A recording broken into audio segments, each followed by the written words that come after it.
லங்கோன்ல சிறைபிடிக்கப்பட்டிருந்த பகதூர் ஷா, இவர்களெல்லாம் இஸ்லாமிய மன்னர்கள். அவர்கள் இந்த சுதந்திரத்திற்காக வேண்டி பாடுபட்ட தியாகங்கள். பகதூர் ஷா சிறைபிடிக்கப்பட்டு இருக்கின்றார்.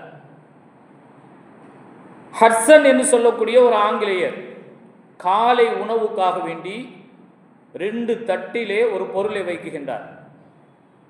அந்த பொருளை வைத்து உன்னுடைய காலை உணவு இதுதான் என்பதாக சொல்லி அந்த ஹட்சன் சொல்கிறார். பகதூர் ஷா அந்த தட்டை திறந்து பார்க்கின்றார்.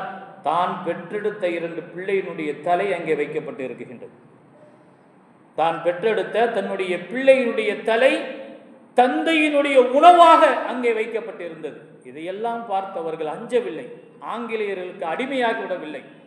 இந்த நாட்டினுடைய சுதந்திரத்திற்காக வேண்டி பெரும் தியாகத்தை மேற்கொண்டவர்கள் முஸ்லிம்கள்.